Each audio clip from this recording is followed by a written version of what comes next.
Okay, okay.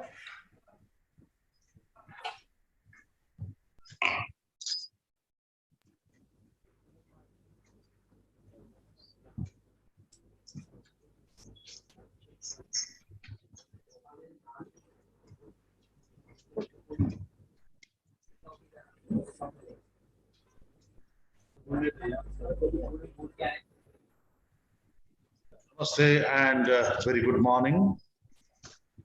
We are here at the 6th session of the South Asian Online Literary Conference. Mamang Dai ma'am will chair this session, and the writer participants in this session with us are Sri Ranganath Pathareji from India, who writes in Marathi. Then Sri Abdul Mannanji of Bangladesh, and Mamang Daiji herself. Besides, respected Ajit Kaurji is also with us. So at the outset, I heartily welcome you all to this session. And the session is meant for fiction reading. So the writer from Afghanistan, Sri Rizwanullah Obranji, is yet to join. Now,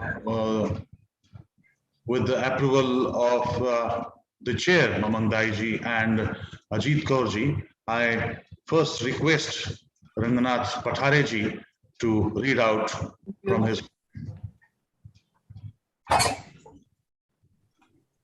Okay, I'll start. Please. Thank you, Krishna, and thanks all the participants. I'll read an excerpt from my Marathi novel. The title is Bhar Chaukatil Aranya Rudan. This has been translated into English by Shri Prakash Adhikari, and the title reads, The Cry in the Wilderness at a Crowded Square. This novel, actually there is a novel within the novel.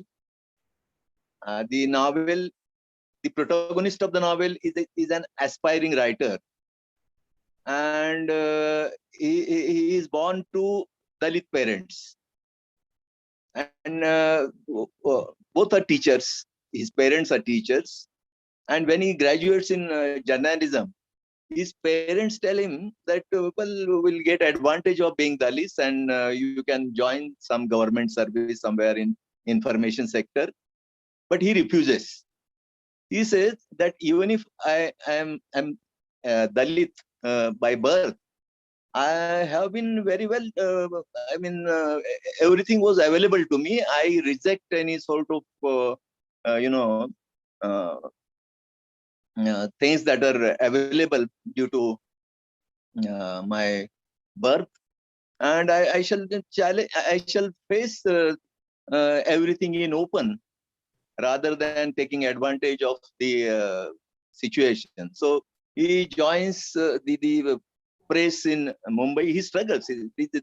The novel begins with a struggling period of his life.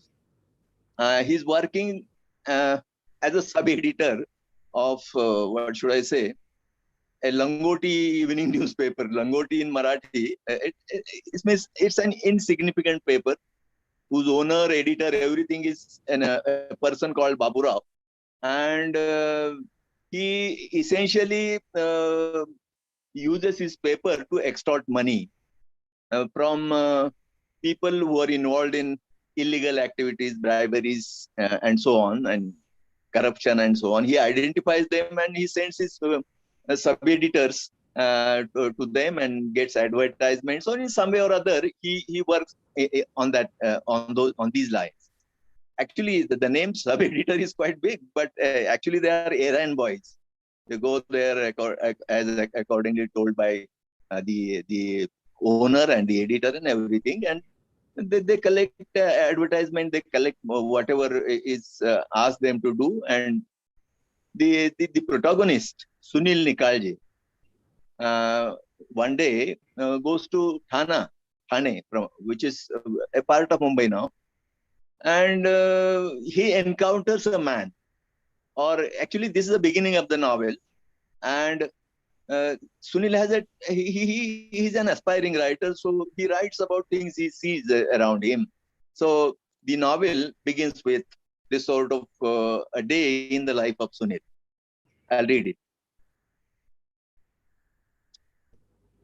Sunil was strolling slowly on a considerably broad street in Thane. It was afternoon, a scorching sun, as always in Mumbai.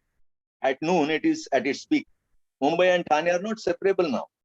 Probably on one side, the boundary of Mumbai is only sea coast. On the other side, she is devouring everything that is within sight. The imposition of limits towards Kasara is only because of the ranges of Sahyadri, or downwards it is Kalyan Murbad because of Malches Ghat and Kopoli because of Khandala Ghat. One day, the defining border wall of Sahyadri will also collapse. Entire Hindustan is pouring down into Mumbai from all sides. Expansion and spilling over are the compulsions for Mumbai. Years have passed since she swallowed Thane. Parel is reachable from Thane within. Parel is the place where that office of that paper is there. Thane within an hour by bus. If the routine things like traffic jams, signals, and so on are not there, it can be managed even in lesser time. Sunil reached Thane by the bus in the morning itself. Baburao had assigned some work regarding the mastering of advertisements for his newspaper. He finished the task and was returning. It's a job of a is it a job of a sub-editor to collect advertisements? But Sandhya, that paper, has no such strict scruples regarding the work to be assigned to its staff. What is told has to be done. Sunil does not like this at all. Asking for advertisement, he feels like begging. And that too for others. Deep in his mind, he's broken. Even if you repress your mind, it pains. Rather, repression enhances the pain. It's not visible from outside, that's all. Sunil walked with dejection. 100 feet ahead was Ambedkar Chowk. On the other side, there was a bus stop. Boarding the bus there, he was to go straight to Parel and get down in front of the office of the Sandhya. When he reached the Chowk, his eyes turned to the statue of Ambedkar.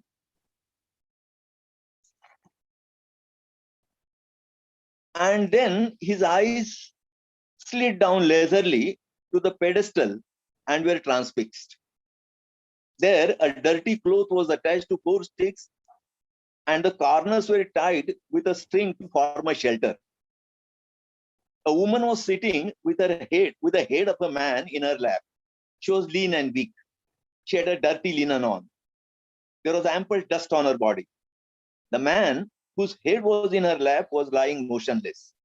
There was a worn-out, tattered piece of rag, which could be called a mat or a carpet under them. The dust covering the rag above, the matting below, the lady and the man, all these had created a kind of inseparable relation among themselves. Sunil moved forward and stood near the shelter of sticks. What has happened? He asked. The woman was about to burst into tears, but there were no tears. She might have wept for a long time. The tears in her eyes were dried or were soaked by the dust on her face. Perhaps the tears might be trickling under the dust that covered her face. The eyes of the man in her lap were closed. His shrunken and dusty face, hands and legs like dried sticks. Is he alive or dead? What has happened? What has happened? Sunil asked once more.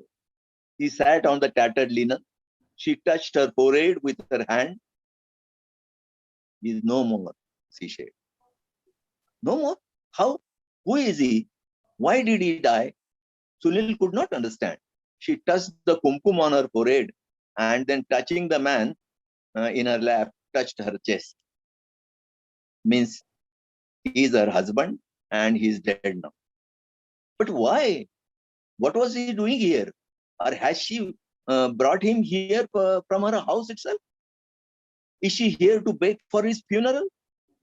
But then all this dust on their bodies of both, the sun, the busy road, what is all this?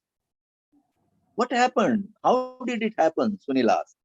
She touched her forehead and directed her eyes towards the sky. Oh, God's wish and your fate. It's all right. But how did this husband of yours die? Where did he die? Why did he die? Why are you in this square under this statue, having him in your lap? What have you to say? What are your demands? And whom do you address? How did he die? What happened? Sunil repeated the question. She directed him towards the back of with her left hand. There was a cotton banner hanging. On the background, something was written with white chalk. The letters were illegible, as if written in Kharosthi script, and moreover, there were layers of dust on it. Sunil deciphered the letters with great tenacity. Mallaraj Sidramappa Hosmuni is sitting here on hunger strike till death today. He worked on daily wages for Bhaurimal Shet. Though he tried hard, the Shet did not pay him his dues. He's sitting here to put his grievances before the public. Now, here I complete my reading. And here, this is essentially the beginning of a novel and novel within the novel, both. Thank you very much.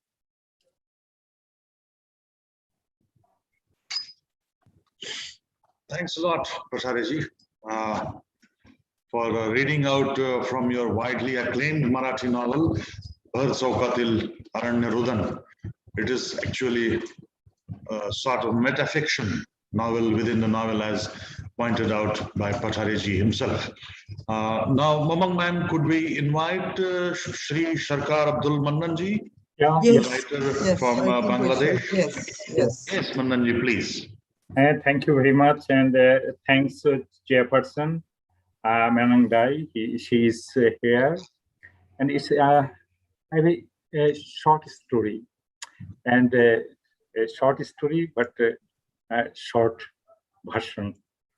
And my daughter, her name is Shanjuti. She translated it into English. She is a student of grade level 12. So I just read out this short story. The short story is it's most probably 10 to 12 minutes needed to finish the writer. The name of the story, The Kite and the Baby Chick. Pinu, the mother hen, lives happily with her family of 10 baby chicks. Together they cluck and cheep and peep and trial from dusk till dawn. The wee chick tug along whatever Pinu goes, all the while picking at whatever chips, grains for husk that they find laying around. Pinu has to always keep a wary eye for hunters.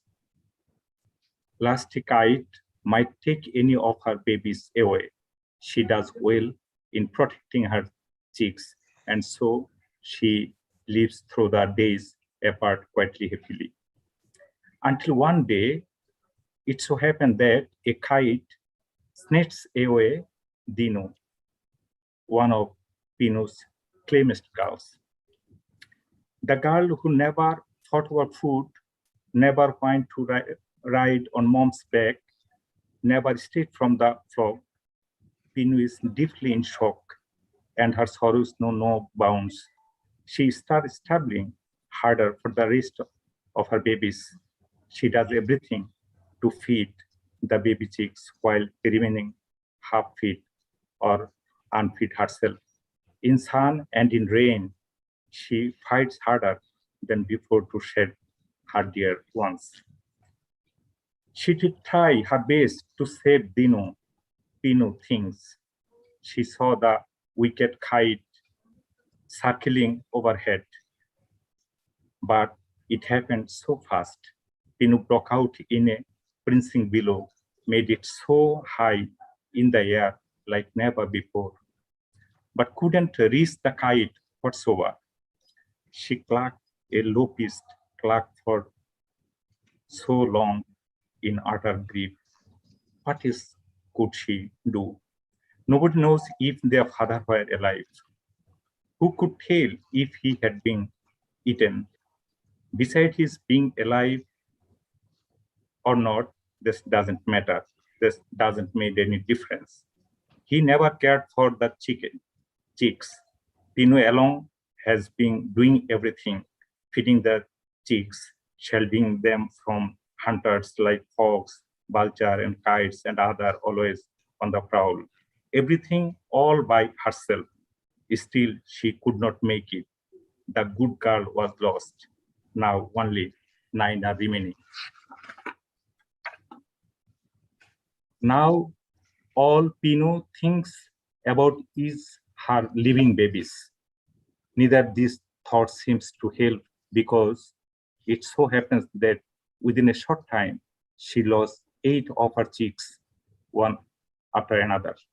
Kite takes 3, crow takes 2, 3 die in salmonella. Now remains only one girl, Chino. The youngest and the laziest among her now did siblings. Such a slob she is, she doesn't eat until mom feeds her within her back. She keeps on nagging and whining to ride on mom's back. She spreads under mom's wings if she see cloud getting darker or any predator lurking near. By that time, all her siblings had mastered how to hunt and eat creepy produce. Chino had learned only so much. Even if Pino half killed a bug, hoping Chino to do the rest, she wouldn't get herself to pick at the wounded bug, barely running for its life. Chino's elder sibling used to always ground her for her laziness. They used to tell mom, "Why are you being a dirty parent, mom? You are spoiling Chino with all that extra existence. How is she going to when he grow up? She will have to learn it the hard way. If kind words don't work." But mom wouldn't let go of Chino. This naive, lazy girl ends up being the only chick alive. Pino no longer knows what to feel about her solely surviving child. How many times the kite tried to snatch her away, everything she feels somehow. But one day, the kite catch her. He grips Chino's teeny body with his long and pointy talons and soars up in the air. Looking down, Chino gets desert. She says, "Brother Kite, you are really, really very nice." Astonished, the kite says, "Nice? Are you kidding me?" Chino says with a rather grateful tone, "If it is not for you, I could never fly either. Now I see how amazing it is to be flying." Stupid girl, do you really think I caught you for fun? I'm going to kill you, rip you into peach and eat you. The threat does not evoke the slightest of her in the Chino. She breaks out in the giggles. "Do whatever you wish, but you can't do nothing right now. Up here in the wind, I suppose Chino has a long sight. Don't you have to pitch on a branch or something to do that? Till then, let me enjoy my flight. I have never imagined of seeing such a beautiful green panoramic view from above. What a bliss, brother Kite. You can't believe how beautiful this feels." The kite have hunted many baby chicks in his lifetime. Those miserable, poor things would scream at the top of their lung and keep crying in distress.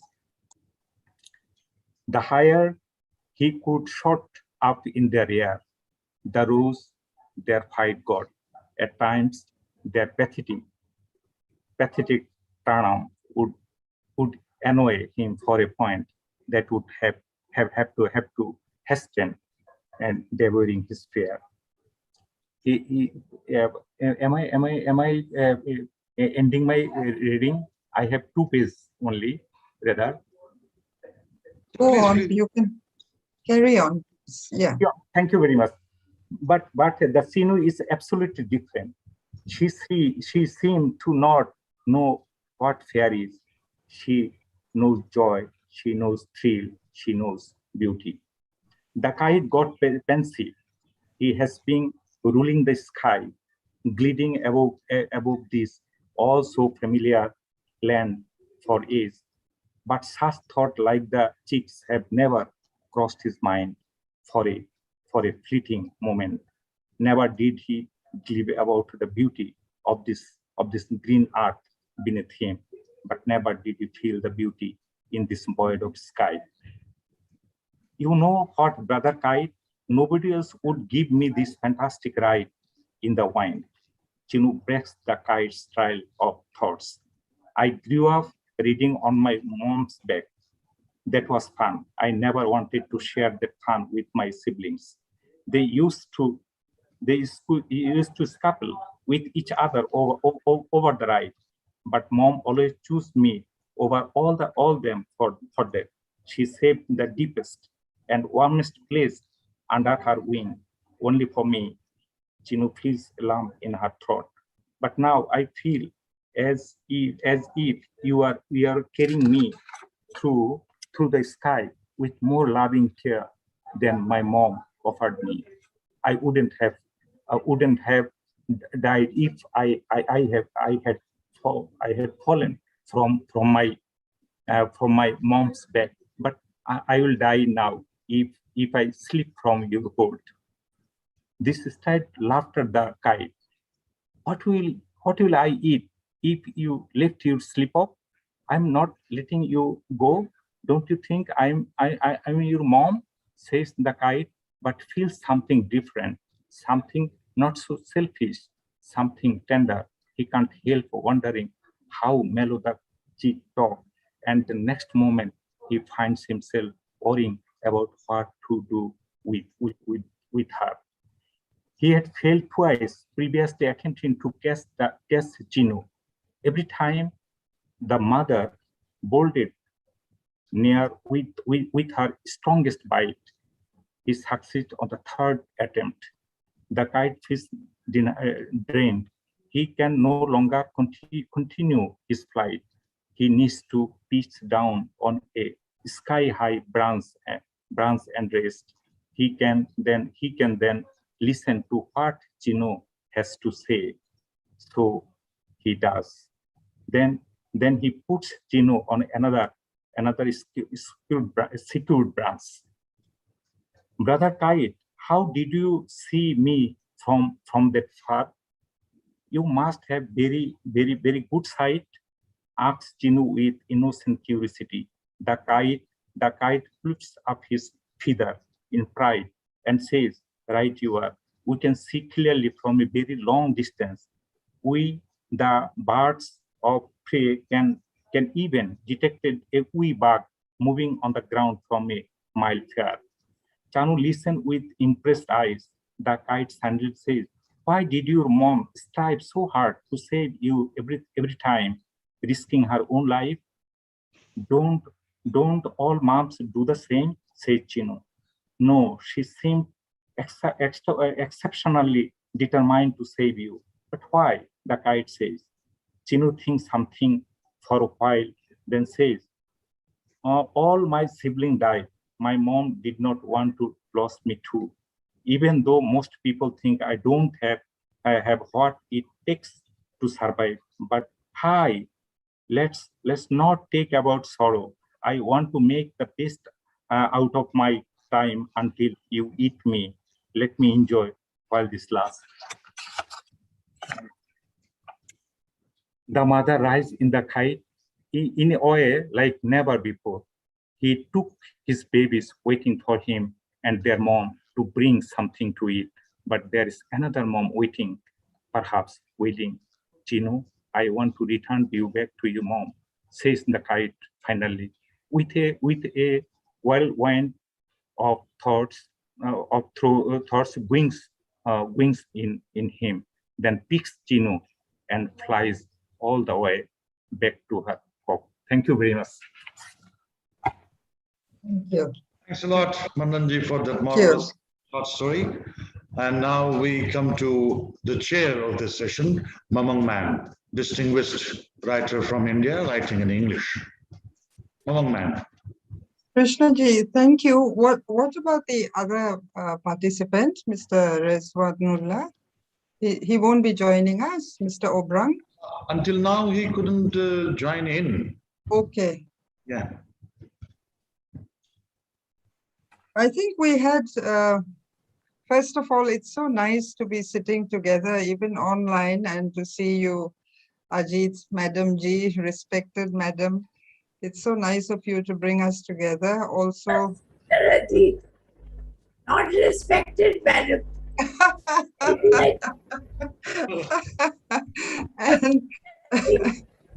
and you know, I'm just saying, because since we seem to have some time also, and then of course the collaboration of Sahitya Academy, it's been such a peculiar period for all of us. I'm joining you from Itanagar. We're having a lot of rain here, so you know, audio may be a little bit disturbed also. But I was wondering, with the permission of the House, I haven't been writing a lot of fiction prose recently. I've been writing only poetry. So I was wondering if I could just read a poem at the end of the session. If Your choice. And then I was thinking, is poetry fiction? Or is it part of fiction? Or is it truth? Is it imagination? So a lot of new things have also come into my mind. But this is just a period piece, and it's still kind of hand scribbled, you know, but I thought I would like to read this today.